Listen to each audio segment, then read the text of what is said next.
What's up? A to Z Sports here live on a Wednesday, which means we've got throwing shade at the end of the show. And my shade today has to do with an SEC school, an SEC university. So we're talking a lot about college football today as a whole, but throwing shade will be at the end. Greg Sankey, commissioner of the SEC, spoke on ESPN yesterday, College Football Live, about the possibilities of Power 5 conferences and the SEC playing their college football season in the spring now that two conferences have decided to move their seasons to the spring, that being the Ivy League and the SWAC. So we'll discuss that later in the show. We're going to ask you guys, because there is going to be a lot of change in college football this year. We're going to get you guys involved early and ask you guys, what do you think the biggest difference will be in college football this season? I think you got a ton of options to go with, but what's the biggest difference in college football this season? And then to tailgate or not to tailgate, that's the question we'll get to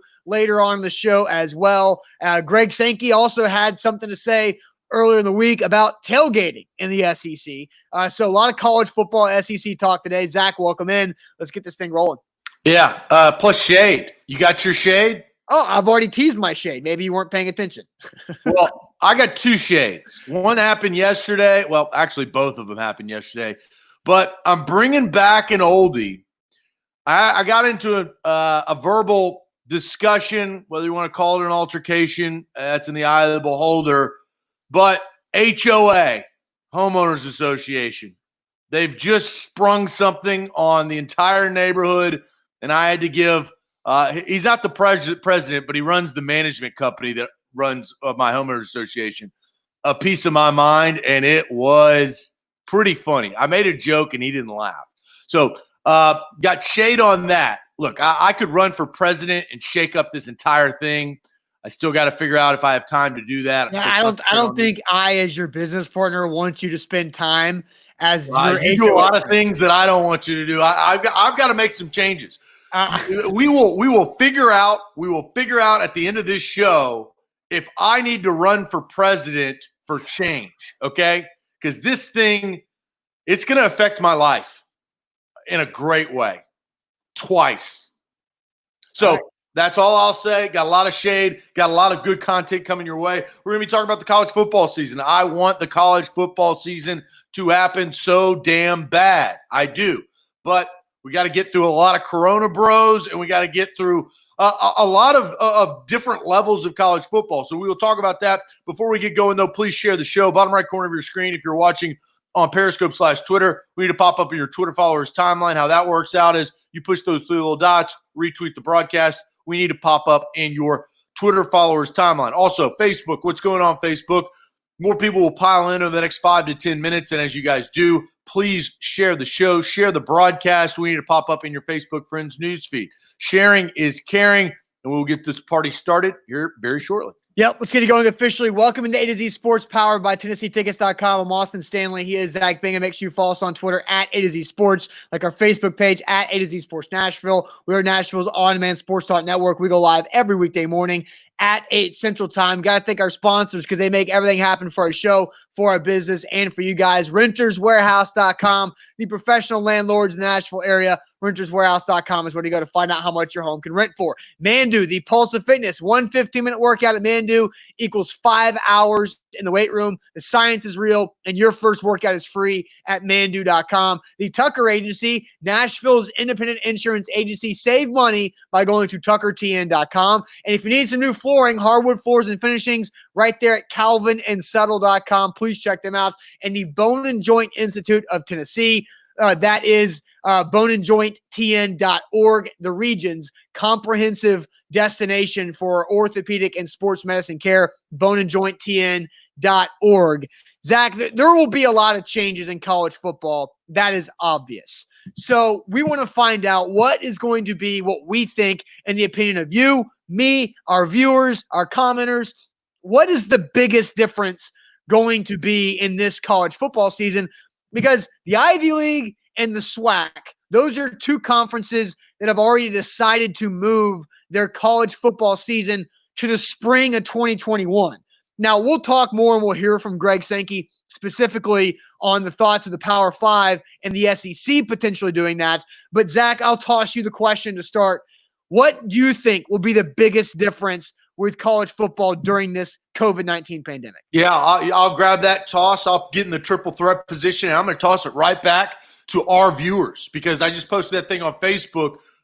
This is kind of this is a viewer-driven show to start out. What do you think the biggest difference in college football with the COVID-19 pandemic? We already have a really great comment coming in, and it comes to us from Facebook and Meredith. Meredith, way to go. This is getting the show off started. I like that.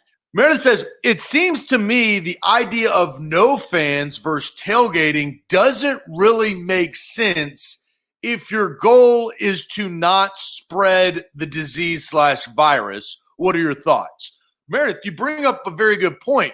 If you're trying to control this virus, shouldn't you go full out and control this virus? Now, I think there are some caveats to that, right? Because football teams have to worry about the university, about students possibly suing the university, about the football program, of taking care of student athletes, because we know how much these universities care so much about not taking advantage of them, but making sure they have a great education, but reaping the benefit by billions of dollars off of their namesake. Well, really, that's another conversation. Yeah. But there are some ins and outs to that. As far as fans, right, you have every right to do what you want. Freedom, right? It's the United States. So if you feel that you can tailgate, probably here's the hard part, is it going to be on the grounds of the university, right? So they have the rights, trespassing laws on the premises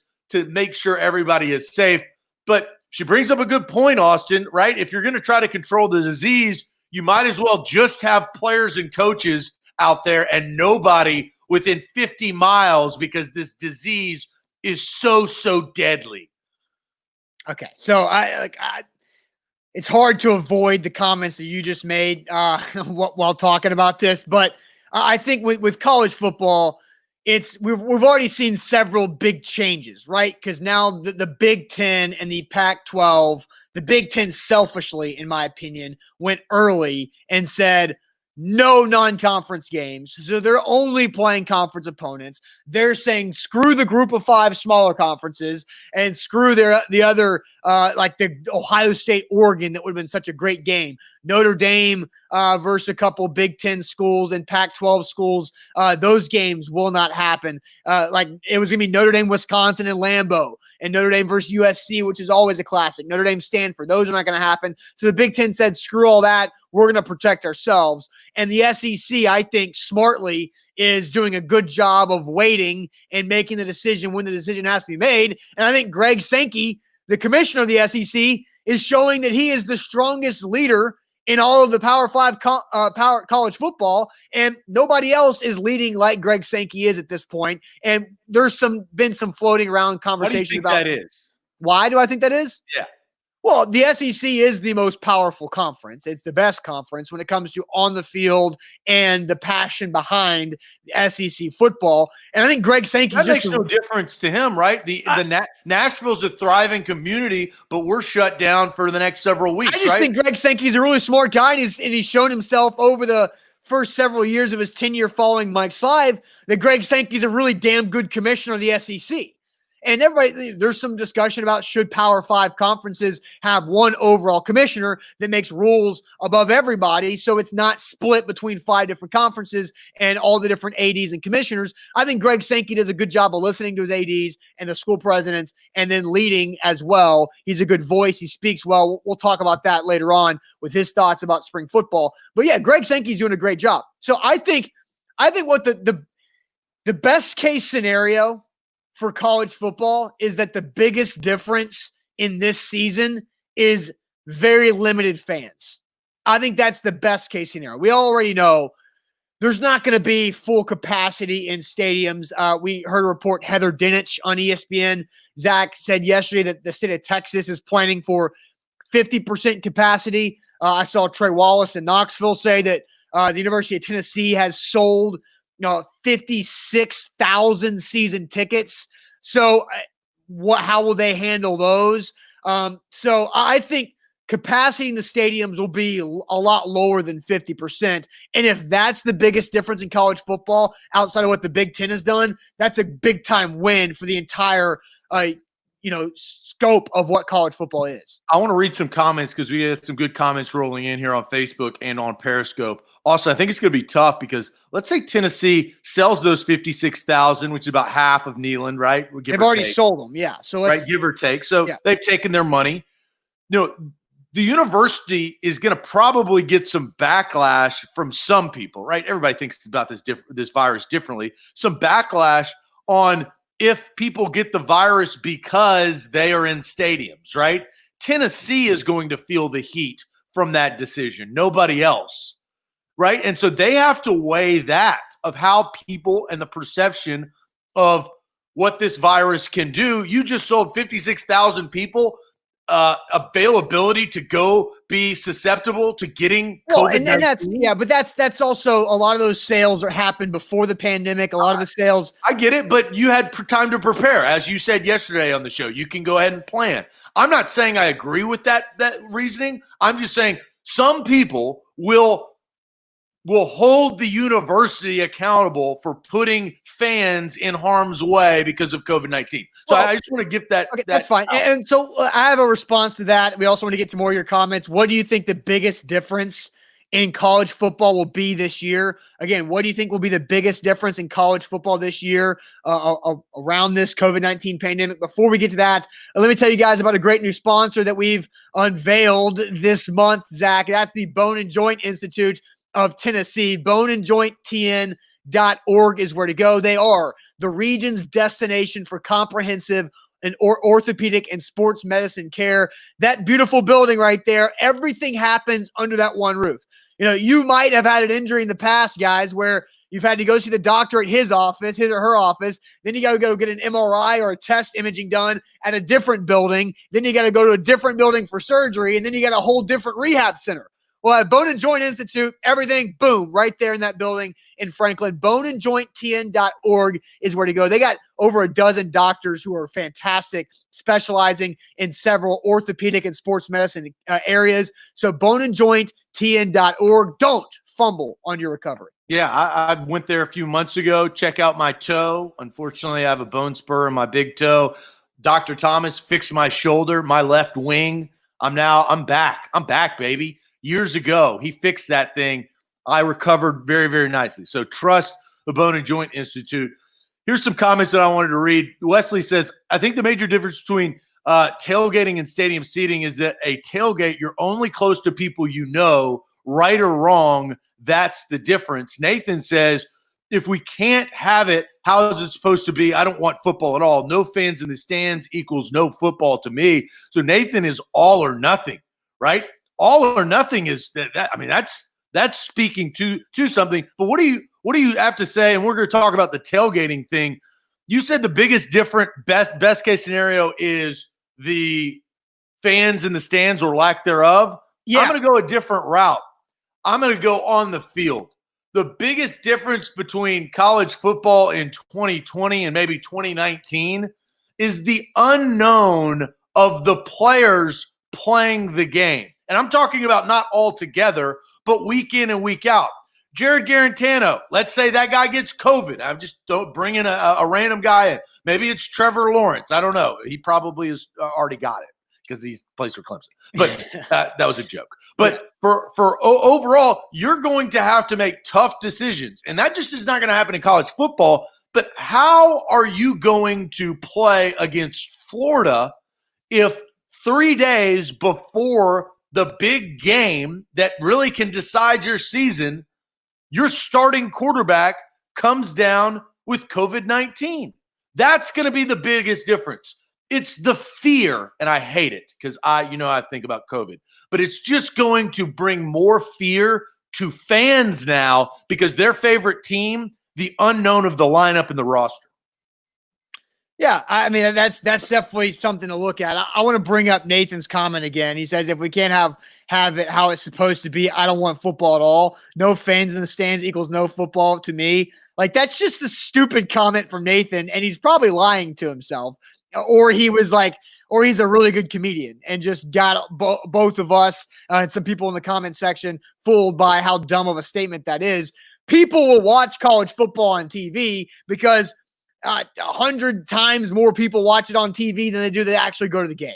And so I think with what the NBA, with what hockey, with what golf has done, with what NASCAR is doing, and every other sport that's trying to return, Major League Baseball, we're all about to have a month and a half of live pro sports with zero fans that will get us accustomed to what that looks and what that sounds like, to now when football comes back, we're just happy football's back and we don't care whether nobody's there or not. I think the big thing that needs to happen, and this is a personal opinion, you can like it, love it, hate it, I don't care. What needs to happen this fall, and as we've learned more about this virus, is we need to understand really what it is doing, right? And the effects of it, whether it is great or negative, right? We also need to understand how it affects young people compared to old people. And I don't think that knowledge is being spread across the media outlets. I think we need to have less fear of it. I do think that we need to take the precautions. I'm not sitting here saying don't wear a mask, go out and run and sneeze on everybody. But I do think we have to start looking at the data, take that for data, over the last several months, what the curve has done, what the death rate has done.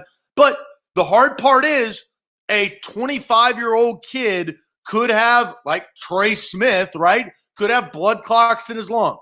Maybe that kills him. And I would hate for that to happen, but you have to take your own precautions based on your own body diagnosing what you know. Some people have hidden diseases they don't even know, right?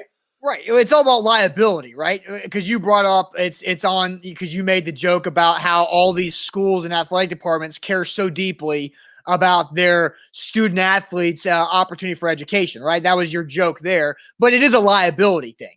And I did see this. Braden Gall tweeted this out. This was a quote from Real Sports on HBO from last night. Quote, roughly 2% of college-age Americans have contracted the virus over the last month, but 8% of Power 5 football players have. And they said they got that from 20 Power 5 schools. That's such a irresponsible stat for Real Sports, HBO, typically a very respectable and responsible show, to say 2% of college-age Americans have contracted it, but 8% of college football players have. Well, 100% of college football players are being tested on a daily, every other day, or weekly basis. Where what's the percent of? Have you been tested? No. Have I been tested? No, but I'm also not a college age. But what's the percentage of college age Americans who have been tested? Right? Because they're the least likely to worry about the virus. Like the analytics show that a healthy 22-year-old, it does not affect him. You may get sick for 3 days. We've all been sick. You've had a cold. I've had a cold. You've had the flu. I've had the flu. I'm playing sick right now because I had to stop my allergy medicine for my allergist appointment tomorrow afternoon. We all know how it feels. Look, I'm not pulling the curtain back and just saying, hey, let's go free for all. But we do need to be less fearful of this disease when it comes to younger people. You brought up Trey Smith, which I think that's the local example to bring up of how a player who you would think in his late teens, early 20s, who is a freak athlete, is in phenomenal shape. You think that guy's healthy, right? And he looks healthy from everything he's been doing his entire athletic life. But then you realize this guy's got some underlying issues that are sneaky. The blood clots in the lungs. And how does that get discovered? And how can you, what if Trey Smith had not known this and then he contracts COVID-19, or others who have a sneaky underlying situation like Trey Smith that hasn't been discovered yet? It's all about the liability there, because if one college football player dies from COVID-19, all hell breaks loose, and you know that to be true, but the likeliness of that happening is probably not very high. But you got to make sure you prepare, because it's a pandemic that is global, and that's something that you can't just ignore. So you also go ahead. Well, I was going to say, Bobby brings up a point that I think a lot of people feel. He says, it still frustrates me that athletes can get tested and results in one day, but the common citizen sits in for like 4 to 5 hours, takes 5 days to get the results. That's kind of what you were talking about, of the ability to get tested compared to, look, you can go to Nissan Stadium. You can get that thing rammed up your nose if you're not feeling too good, but you're going to wait 4 to 5 days in quarantine. You talk about real quarantine where you're not going to leave. I had a couple that had planned a July 4th weekend. Like, they had a full trip to Montana. 3 days before, the woman of the couple got a call from her friend saying that they hung out a couple of days earlier, that her boyfriend had COVID. They canceled the trip because a friend of a friend of a friend had COVID. Ends up she didn't. The couple that was trying to go to Montana that canceled their trip didn't. Completely out of fear, and maybe for others, right?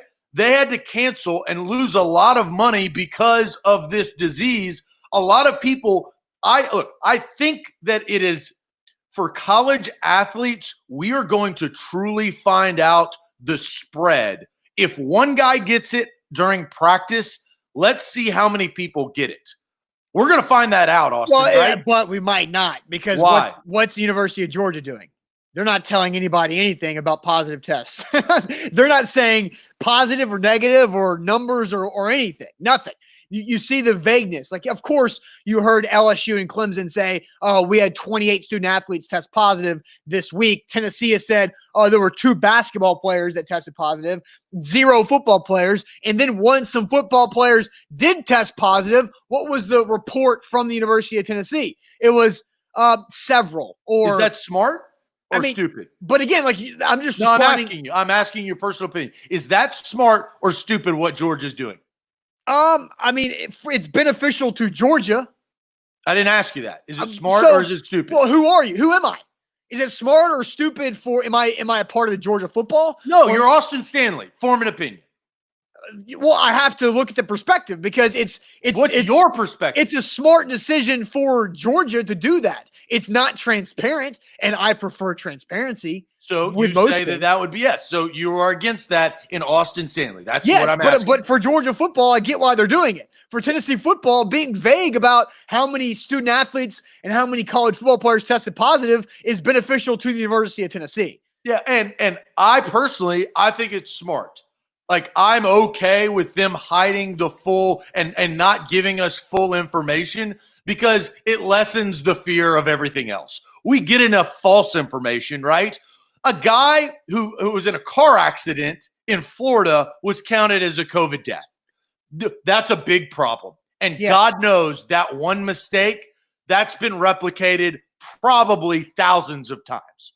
We already heard a little bit when the pandemic was at its height in New York, that they were counting deaths because of cash, because of what the state fund got from it, because they were dealing with the disease.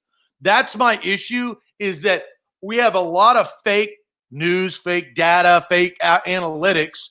I would rather Georgia keep it to themselves, because so Fox News or CNN or MSNBC, whatever news outlet it is, doesn't get a hold of it and fear bait us.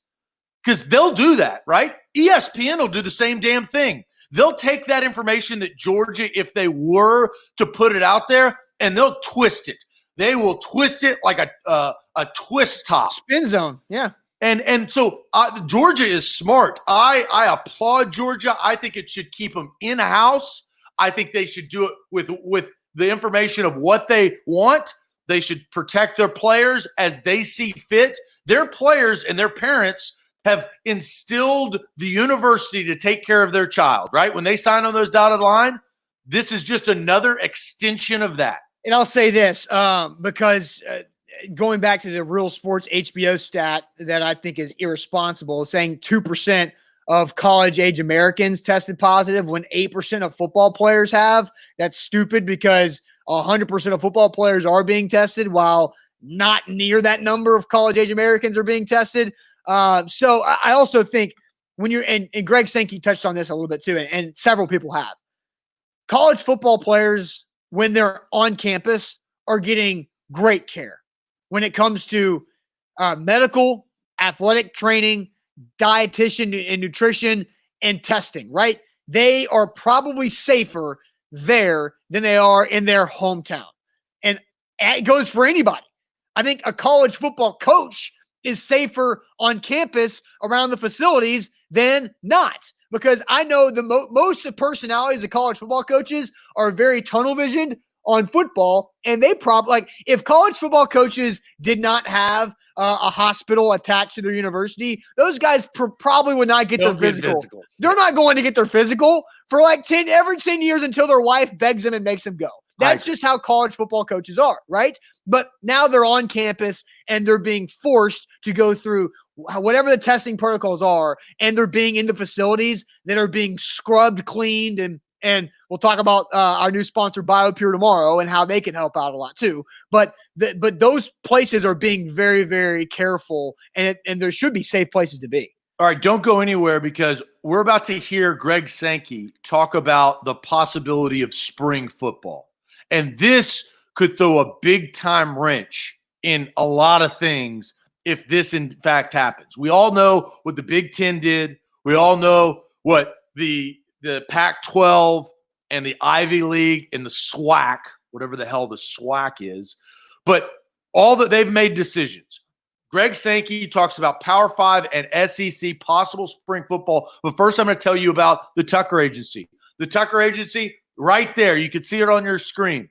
Will at tuckertn.com. Will and his team, Will Tucker, he owns this agency right here in Nashville, Tennessee. They can help you out, save you 20% on your insurance, homeowners insurance, life insurance, renters insurance. They've got it all. You have a bundle of car insurance. If you're driving a vehicle, you got car insurance. Email Will at tuckertn.com. All you have to do, you can title, like, I'll write the email here right for you. You title it and say, saving money on insurance. That's all you got to do. Then A to Z Sports, I heard about you guys on the show. How do I save money on my insurance? Question mark. Thanks, whatever your name is. Boom, done. His team is going to go to work and help you out. That's Will at tuckertn.com. A to Z Sports, don't forget real quick before we hear from Greg Sankey, promo code AZ30 for 30% off all orders at shop.atozsportsnashville.com. Shop.atozsportsnashville.com. Hats, t-shirts, golf shirts that are great as well. Shop.atozsportsnashville.com. Promo code AZ30. So we want to ask you guys this question. We're about to play some audio from Greg Sankey, SEC commissioner, real quick. But the question is, what percentage chance do you think Power 5 college football will be moved to the spring? As Zach mentioned, the Ivy League and the SWAC, which is an FCS conference, have already decided to move their college football seasons to the spring. We'll discuss that. But what percentage chance do you think the Power 5 will be moved to the spring? Let's hear Greg Sankey here real quick from ESPN's College Football Live yesterday. Well, here's the problem I see with the spring right now. So we've kept that on a list of alternatives, but I've not had the explanation of how we'll be assured some reality come spring that will be better than the fall. And in fact, as you look at cold and flu season, which people have talked about, the deeper you go, the more problematic that can be. And we're all in this world of unpredictability. We are building the bridge as we cross the river and writing the instruction manual as we do so. So people may make that decision. In fact, I think some of our colleagues at smaller conferences have identified that as a solution. I think our focus properly is what can we achieve in the fall, and to the extent that doesn't become possible to support in a healthy way, we'd have to pivot, and we'll be prepared to pivot quickly, but want to focus right now on how do we support healthy activity in the next few months. I think the biggest thing that I took away from that is the flu thing, right? We don't know what the virus is going to do once it gets colder. Science, Tony Fauci has said this, that viruses thrive in colder environments. People are inside. But look, the spring football is a whole new wrinkle to all of this. The question we're asking you guys is, what percentage chance do you think the Power 5 college football will be moved to the spring? Louis says he's going with 0%. 0% from Jeff. Louis says 0.01. There you go. He's been watching the show. He didn't want to go 0. Brent says 50% at this point. Karen goes with 0. Chuck goes with 0. Trevor goes with 5. G-Man on base goes 10. Ethan says 60. Hunter says 10.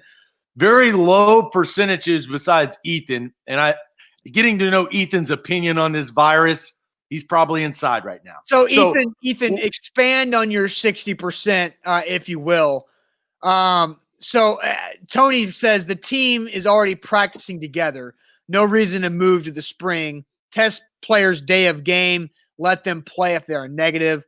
And I think you've seen some of this from NASCAR. Jimmy Johnson, remember, he had a positive test and he missed a race. But then there's such things as false positive tests now. Yeah. Because now the NFL is moving towards, if you have back-to-back negative tests, you can enter the building initially in the NFL. So I think back-to-back negative tests cancels out one positive test. Problem is you can't go home and chug cranberry juice and get a negative test. There's no dilute. You can't just go NFL Combine on these tests. Yeah. Fair. Good point. Rob says fake nose. You're going to borrow somebody else's brain to get that swab up there. Rob says because 60% of the time it works every time. So Zach, what percentage chance do you think that Power 5 football will be moved to the spring? Because Greg Sankey did say that it is on a list of alternatives.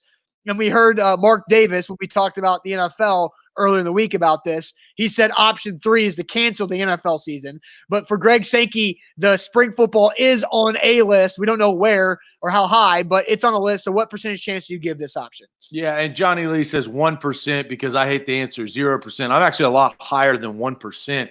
I'm 30%, and it's not because it's based on my opinion. It's based on everybody else's opinion. It's about the fear that the world has about this thing. And what everybody, we've talked about it, I'm not going to get into it again. But if an outbreak happens within a team, the news outlets are going to get a hold of it and shut it down.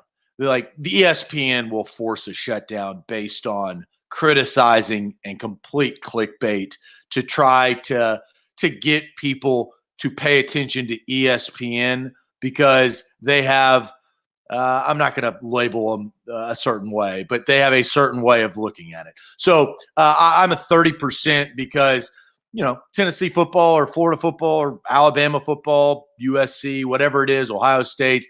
If Trevor Lawrence and 5 players get it and they have to sit out, ESPN is going to be basically hadn't eaten for 5 days leading up to Thanksgiving because they are going to feast on that story. And so I say 30% because if it shuts down, it's too much money to let go past, right? I would say my personal opinion would be, because I don't control the money, it's not my money. I mean, it kind of is because we run a business based on sports. But what you should do is not screw up everything else and just wait till next season and give everybody extra eligibility or something of that nature. I don't know what you're going to have to do. There's going to be a wrench, but you wait till next year when you have full fans, full capacity, and this magic elixir vaccine makes the fear go away, which I hope it does.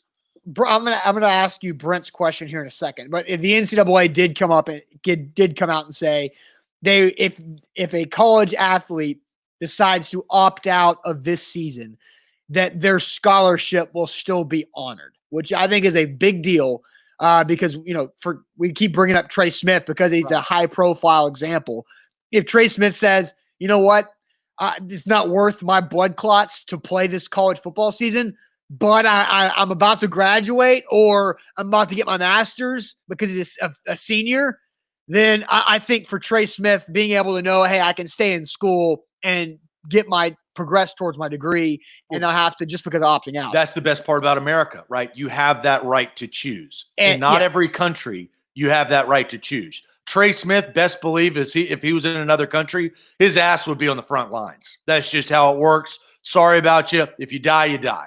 And that's how other countries think, but not America. So I love the fact that he has his choice. So Brent says, is it better to change his Okay, is it a better chance the season is moved to the spring or canceled?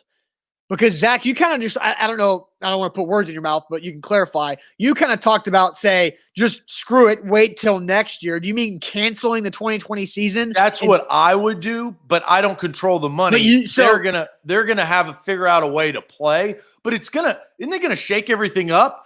If you play, I'm just gonna give an example. You play in March, April, May into June.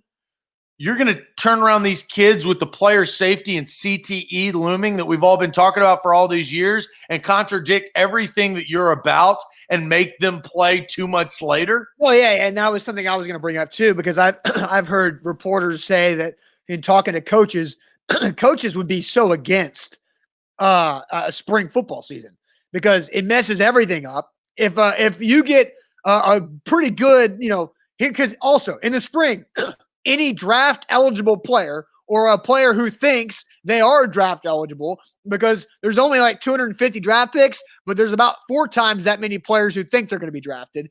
Those guys aren't going to play in the spring because the NFL draft is going to happen in April, regardless if the college football season happens or when it happens. So Trevor Lawrence, all these superstars, juniors that are eligible for the draft, they're not playing. They cancel the season. So now you get a season in the spring full of freshmen and sophomores who are playing.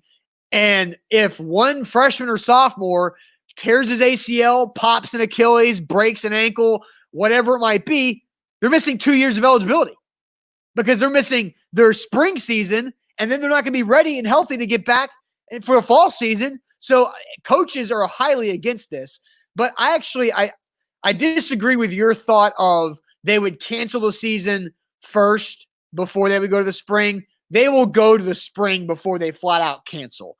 The TV money. Everybody has to be on board with that, right? Every TV conference money, to play. Well, not necessarily, because TV contracts are done via conference.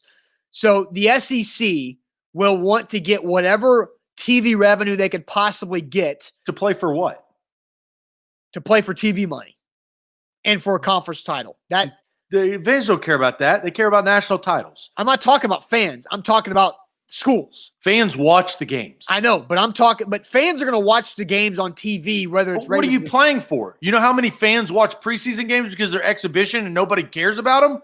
Not many. Actually, more than should watch preseason games. Yeah, because they're starving, right? But so you're saying that you would not watch spring college football? It's less. If we have to play for something. If we go an entire fall with no college football and they decide to say, okay, we're going to play a season of 8 SEC games in the spring, hell yeah, everybody's going to watch that because we've gone over a whole year without college football. I don't disagree, but it's going to hurt. We already talked about the season, the year schedule. But they would rather get that TV revenue. Hell to the players, right? That's your whole joke about student athletes. They want that TV revenue because they have to have it to operate. They have to have football TV revenue to operate the rest of their athletic department, or they're going to be like Stanford and cancel 11 sports, which Stanford had like probably 15 too many sports to begin with. But you'll start to see a lot of that trickle down. The funny thing is, and we've talked a lot about this, is that the XFL was supposed to be the hot spring sport, and then all of a sudden, a year later, it's the SEC. If this were to happen, that would be the hot spring sport. I don't. So back to what's your percentage chance of Power 5 college football being played in the spring? 30. 30? Yeah. So I wanted to go to a certain comment because they had Meredith's been on it today. It says working in healthcare, 30% is a valid and reasonable answer. But then again, it all comes down to the money. So I think. Yeah, we are aligned, Meredith. No. Yeah. So I'm actually going to go a little lower. I'm going to go like 25% chance that it moves to the spring because they're going to try to play in the fall. And I agree. And that's 70% chance that they're going to. And that's like, you know what? The first, I know it's like, that's like 45 days away. That's 6 weeks away. Is that first college football game day weekend? Is 45? If Georgia hides them though, then they're going to win the national championship. You don't think that college football is based on cheating? Yeah, look around. right? Oh, well, no, we had a faulty test. Sorry. You could blame it on a ton of things, right? That's why I love, look, let's get down to the nitty gritty. Let's fight fear baiting with power, right? And that power is the ability to hide everything, every case that you want. Or conveniently lose tests. Because I know for a fact that has happened. Well, you in politics, that happened in Florida. No. Ago. I know for a fact. I know for a fact losing tests has happened in a major college football program. Yes, if you can lose votes for the presidential election, you can lose tests for college football. COVID tests. Oops, I don't know. It went down the shredder accidentally. My dog ate it. Yeah, my dog ate my COVID test. Uga ate some of the tests. So my percentage of because I think they're gonna start the college football season. It might be delayed a couple weeks, but they're gonna start it in the fall, and so that's why I think it's a lower percentage chance to be moved to the spring, because they're going to start it in the fall and see where they get before there's a potential shutdown. Okay, two great comments. Jeffrey comes in. Even COVID won't win Georgia a national championship. That's hilarious. Great. Love Jeffrey, you for the creativity. Jeffrey, you will get the love of the show. Way to go, Jeffrey. That's funny. That's good content. The other thing Lisa brings up, Lisa says, play in the fall with no fans in the stands versus spring with fans. What do you think? You cannot guarantee that they're like, you can't just say, oh yeah, there's going to be fans in the stands in the spring. You have no idea. We have no clue. And that's what Greg Sankey talked about in the audio we played, is he's not been given a reasonable answer of why it's a better option to move to the spring, because that's another cold and flu season is right there in January, February, and March. For big business, and I'm not saying for the entire country or the entire world, but for big business like college football and even like Amazon and Apple, this vaccine is going to be massive because of the justification to say, well, you have the right to take the vaccine that has been clinically proven to help, or you have the right not to and not be fearful of the virus. Well, it's waivers. Right? Like Ohio State gave waivers to all their athletes. But once that vaccination comes out, now big business has the ability to fall back on that and say, okay, that's fine. If you don't want to take the vaccine, that's okay. Then you're going to have to deal with the virus. It's the same thing about the flu. I've had one flu shot in my entire life. I'm 33 years old. One flu shot my entire life. Okay? I've gotten the flu a couple of times. That's a risk that Zach Bingham took, right? It's America. You go back to that. So that vaccine's massive. To Lisa's comment, if it comes out prior to, if they push it to spring, then yes, I believe fans will fully be in the stands because they have something to fall back on. But we don't know. Like, we can't, like, and here's the reason why the Ivy League and the SWAC has said, screw it, let's move to the spring. It's because the Ivy League loses money on football. Like, as a conference, the Ivy League does not profit from college football, because rarely do Ivy League programs play these $1 million buy games against Power 5 programs. They usually just play against themselves. The SWAC, if the Big Ten is not playing conference games, and if the SEC makes a decision to not play conference games, then some of those schools will lose some money games like that. And the SWAC is an FCS program, so they get their money from actual tickets, and so does the Ivy League. So that it makes sense that those two conferences have already decided to move to the spring, but they're playing a completely different game of football than the Power 5 conference and even the Group of 5 conferences are. All right, let's get to tailgating. You see on the graphic, to tailgate or not to tailgate. That is the question. The real question to everybody else, I really want everybody's comments here.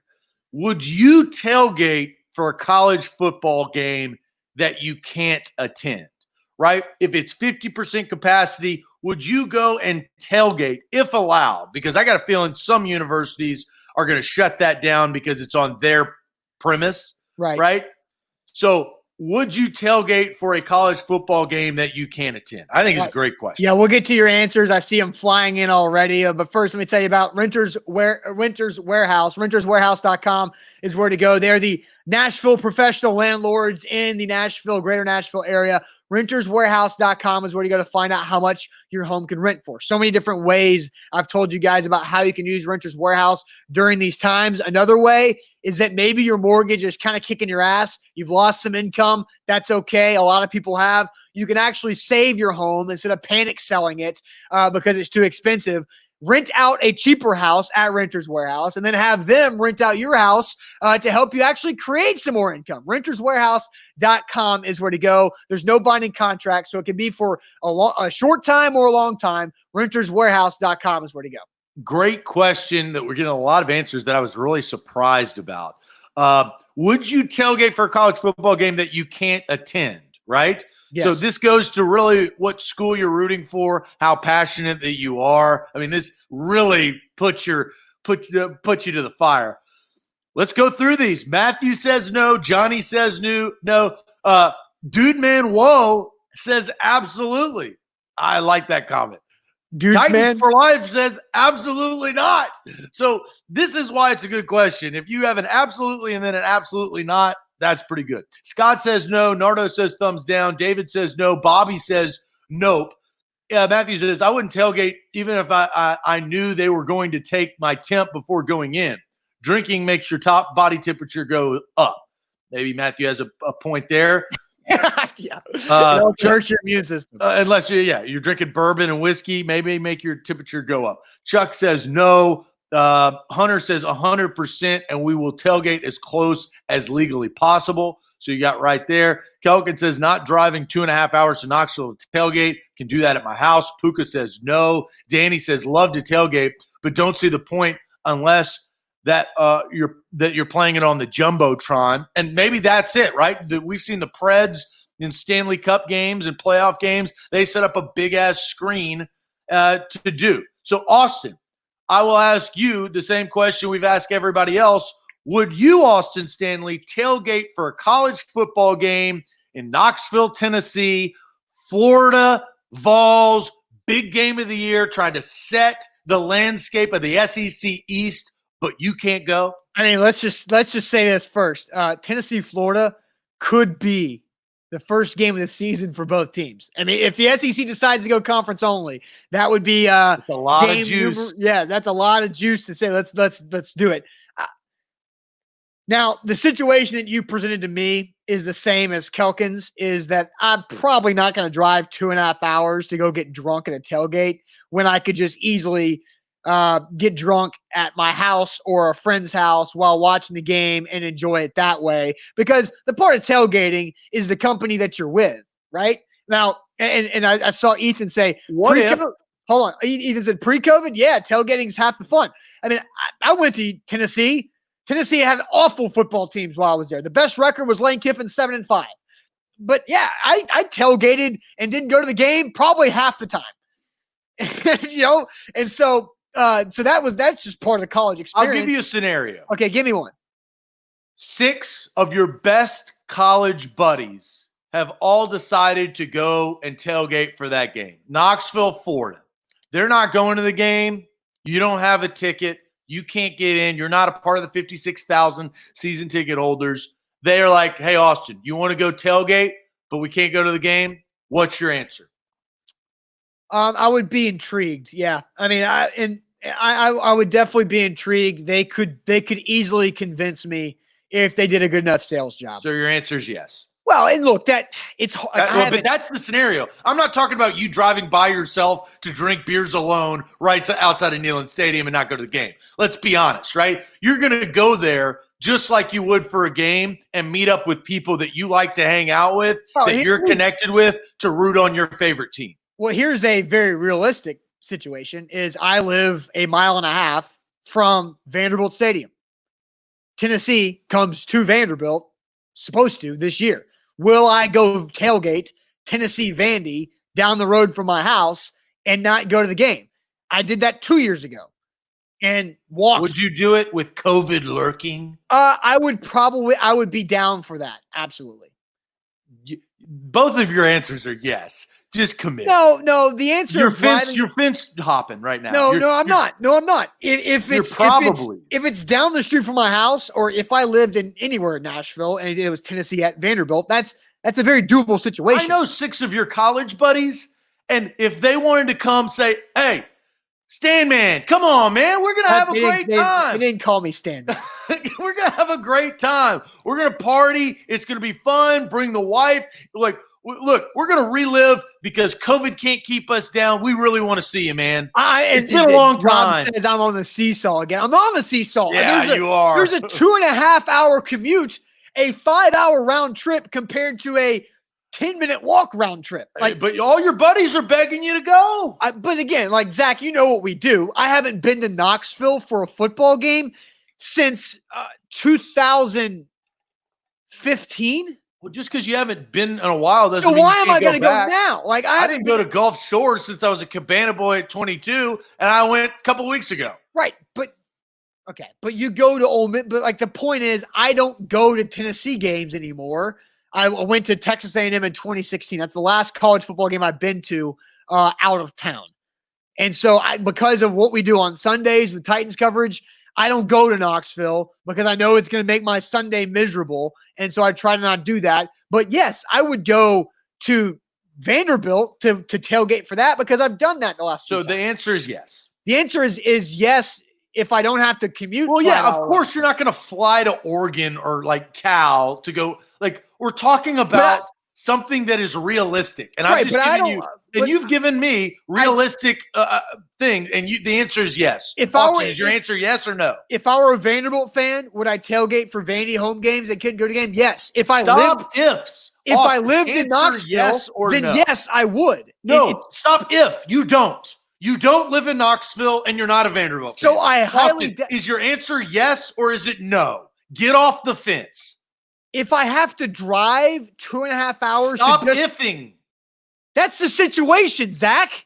That you gave yourself the situation. No, Zach, literally you gave me the hypothetical. The question is easy. Would you ever tailgate for a college football game that you can't attend? It's not specific if it's on a Sunday and you're feeling good and you woke up and no, it is. Would I ever? Would you tailgate for a football game that you can't attend? Would I ever? Yes.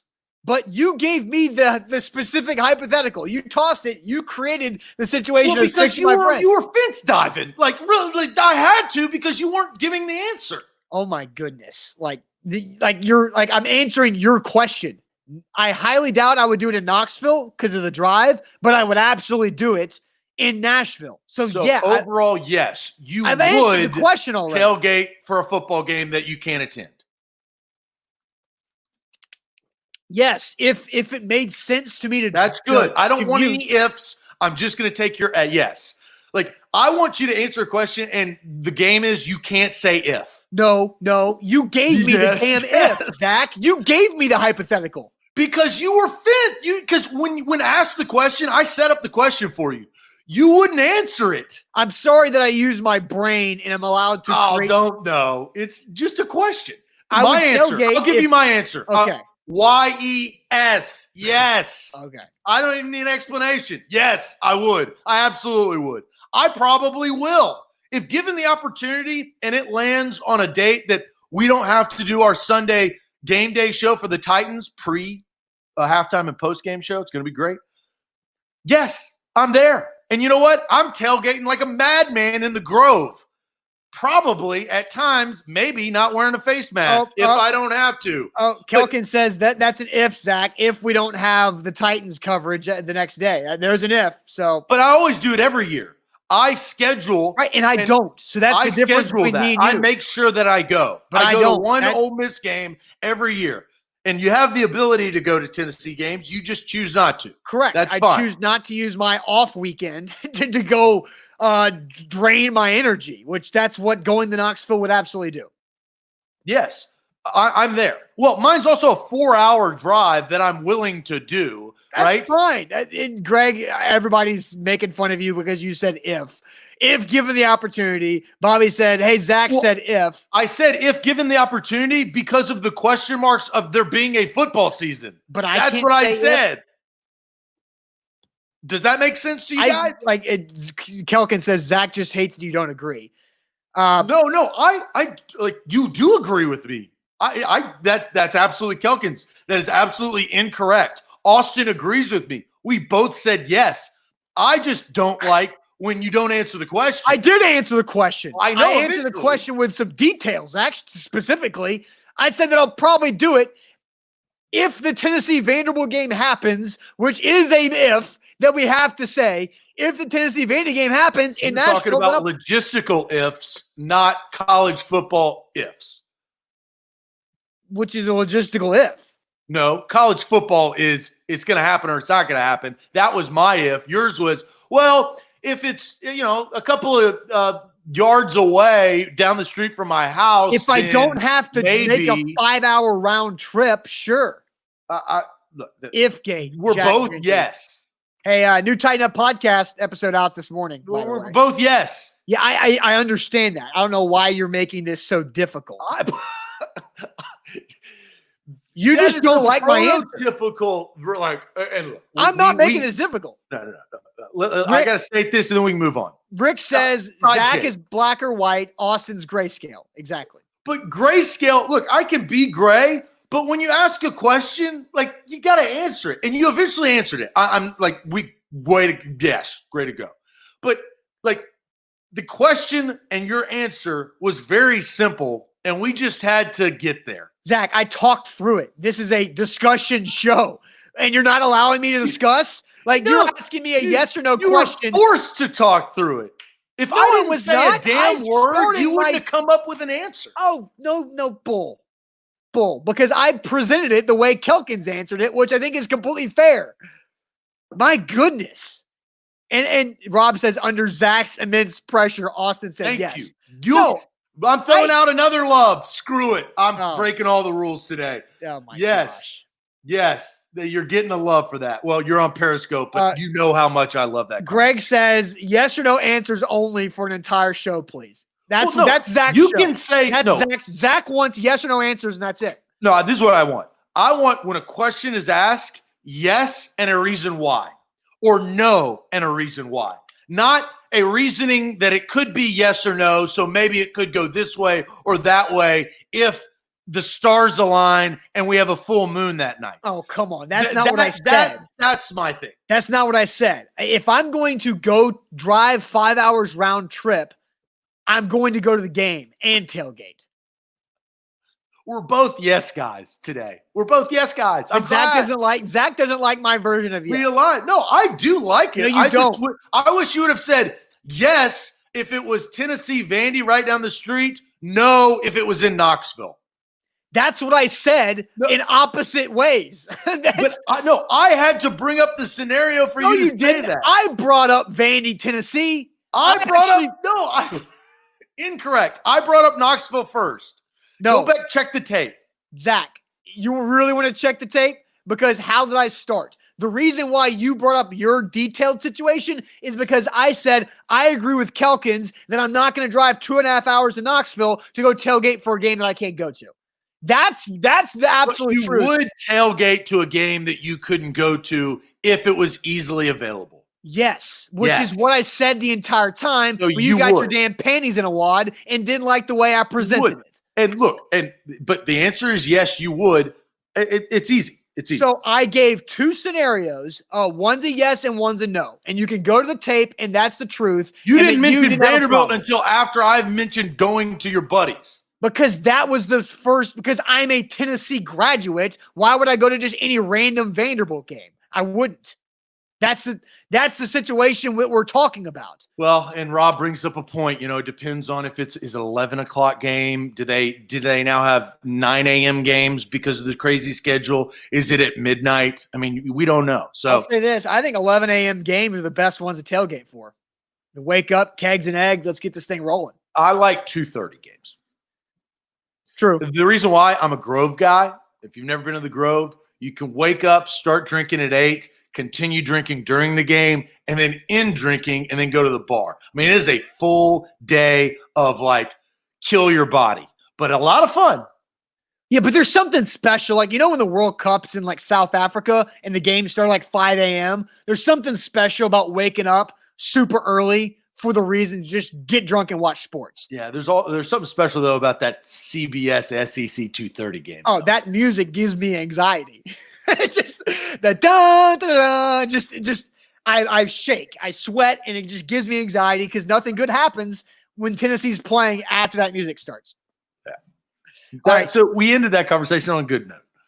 Sure. A to Z Sports here live. Well, yes, the whole we reason, did. the whole reason we talked about this is because Saturday Down South put out an Instagram with a quote from Greg Sankey that says, "We have not banned tailgating." so Greg Sankey has not banned tailgating yet. So it's still out there on the table. Yeah, I'm in it. I'm in it. I want to do it. Give right, me Zach. the ability, Greg. I want the gold. Give me the gold. We have throwing shade. Zach, I think, has got 2 shades. So we've got a shade sandwich again today. Before we get to our shade sandwich and all of your shade, Zach, tell the people about Calvin and Subtle. Yeah, Calvin and Subtle can help you. There's no shade on Calvin and Subtle. They're a great company. That's why they're trusted. We trust them. You should trust them. If you need new hardwood floors, 615-448-6414. You can see they're right on the screen. CalvinandSubtle.com. You give them a call. You say, hey, look, come out, look at my bedroom, my bathroom, my kitchen, whatever you want to rip up your carpet and replace hardwood floors, or if your hardwood floors have gotten scuffed because you've been throwing the ball back with your dog for the last several months because you've been locked in the thing, you go get new cost-effective hardwood floors. They got luxury at $30 per square feet. They also have $1.99 per square feet. So they've got you covered. You can have your perfect hardwood floors, 615-448-6414 or online at calvinandsubtle.com. All right, A to Z Sports. We got throwing shade real quick. Coach Holiday on Twitter says, is this tailgating question hypocritical? Because I'm pretty sure if you can't go to the game in the stadium, they won't let a bunch of dudes tailgate in the parking lots. Well, I guess Coach Holiday doesn't go to many college games. Maybe he's a Titans fan. I know that. But all the time you go to college football games and you never step foot in a university parking lot. But maybe he's talking about if they ban fans altogether, they probably would ban tailgating in the university parking lots, because that's all the university can control. Yeah. But so you're saying, well, so where else are you going to tailgate? Tailgate.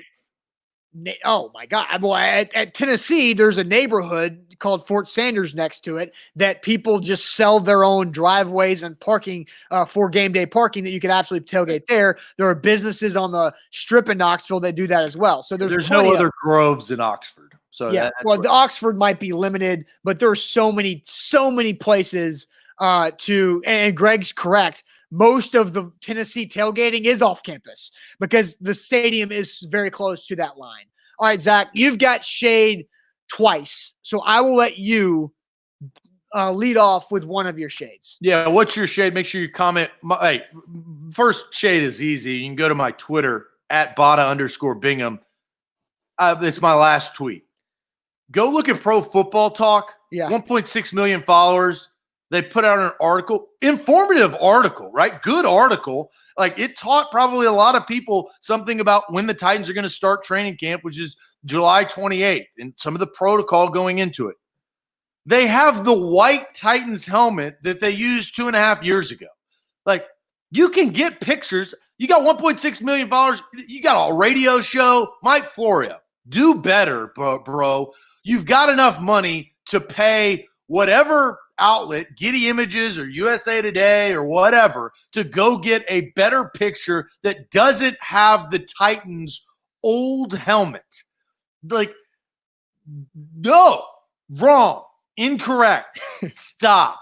That's my shade on Pro Football Talk. I agree. I cannot stand that because it's just so lazy. And I see ESPN do it a lot too, where they'll have like Derrick Henry in the background on like NFL Live, and they have like the superimposed graphics behind the set, and he's wearing the old jerseys. I'm like, come on.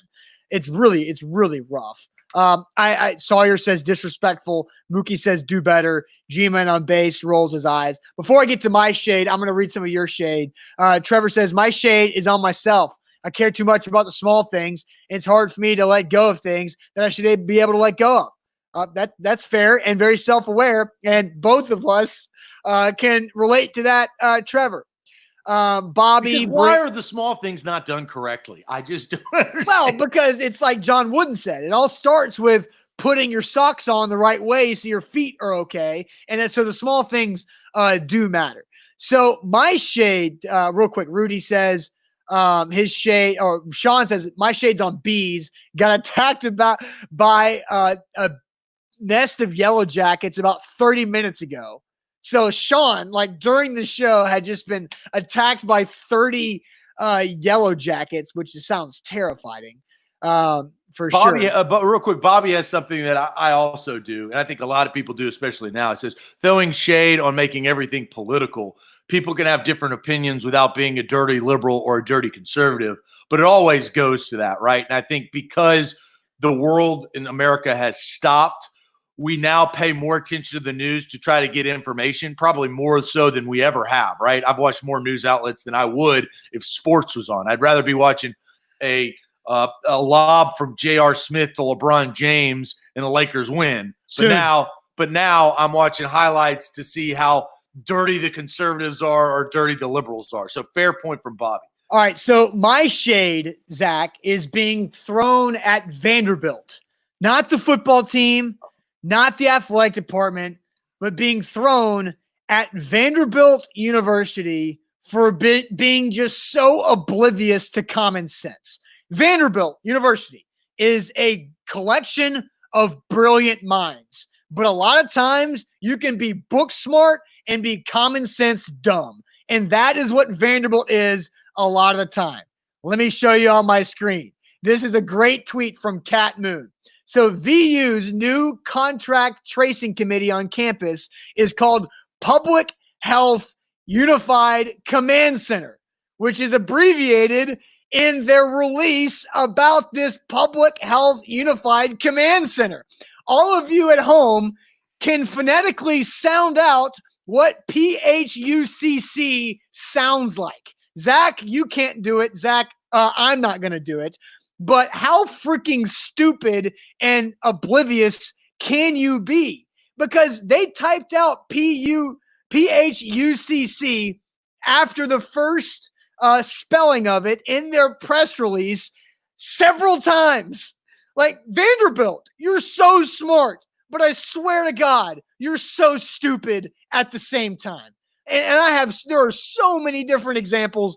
Chris Lee of Vandy Sports for Rivals wrote like 4,000 words last week about how bad Vanderbilt's athletic department is and academics and administration is. Here's just another example. What the hell are you doing? You clearly don't give a PH. That's really funny, and what it made me think about was when Hugh Freeze responded to Barry McCockiner and called him Barry, like he didn't even read it, and it was completely making fun of him, like how my son overdosed from on weed. marijuana. Like Barry McCockiner trolled Hugh Freeze. This was back in the day. He's like, yeah, my son overdosed from marijuana, but he's a huge fan. Can you just give like an apology or a shout out?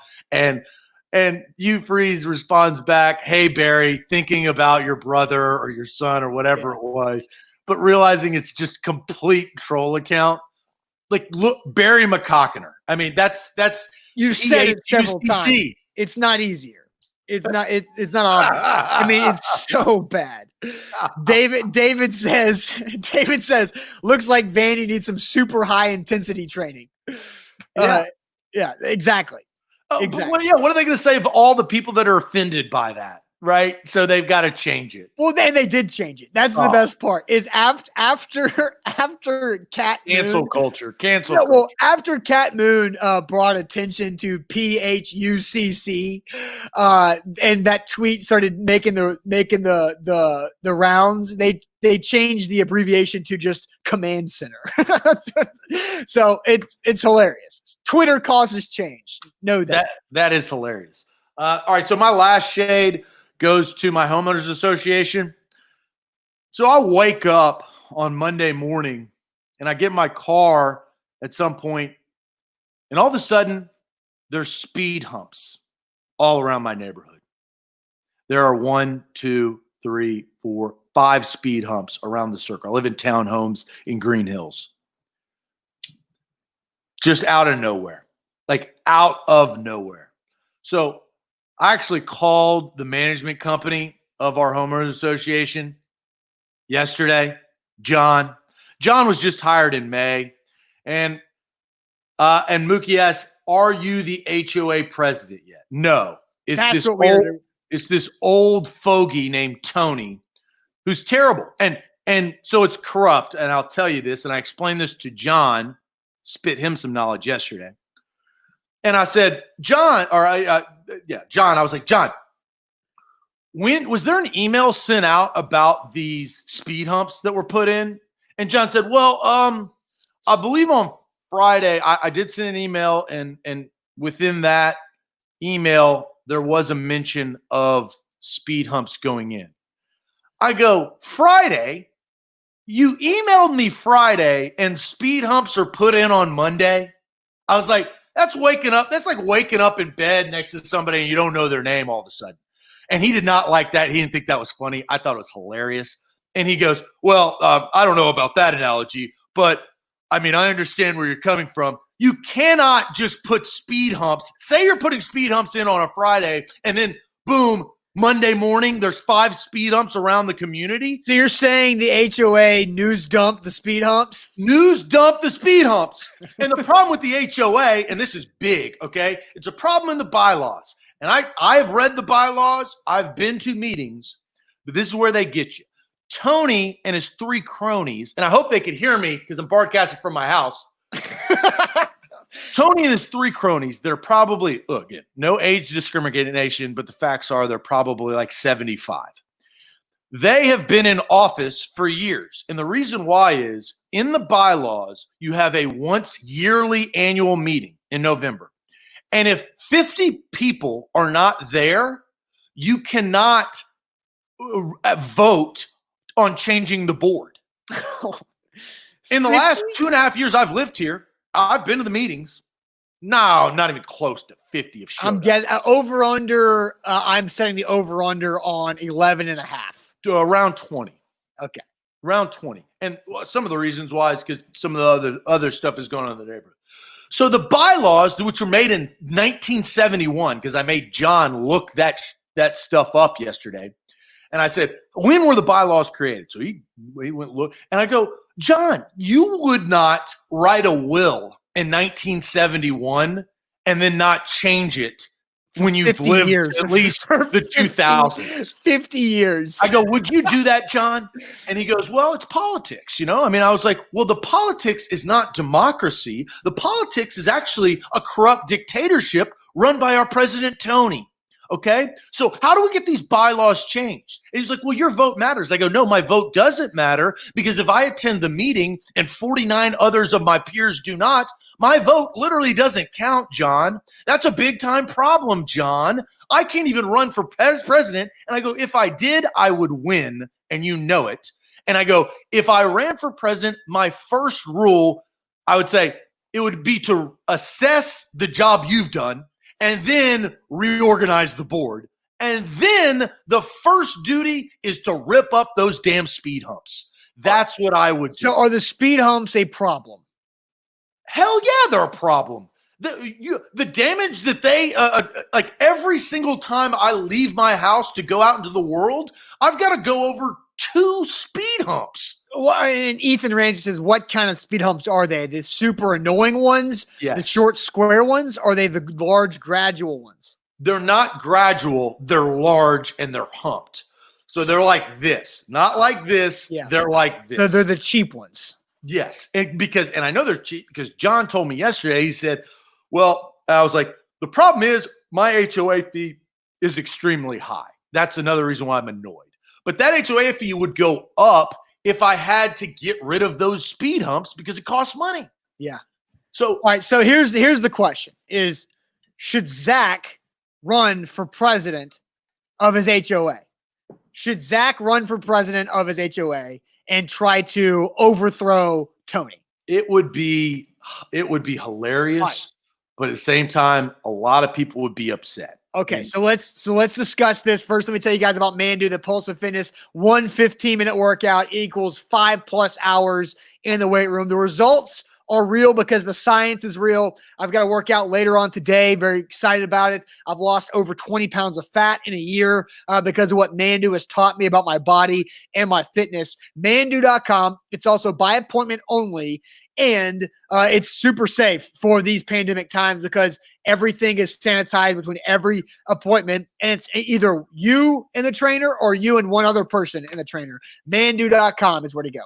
So here's my issue. And I've thought about this because I do want change, and you got to put things in your own hands if you want change sometimes. A lot of people want me to do it. I've had people approach me in the neighborhood asking me to run. I mean, because they know my personality. Here's the issue. I'm not at a place where I care enough, right? Care enough to put the time in to change a small community. Yeah. Right?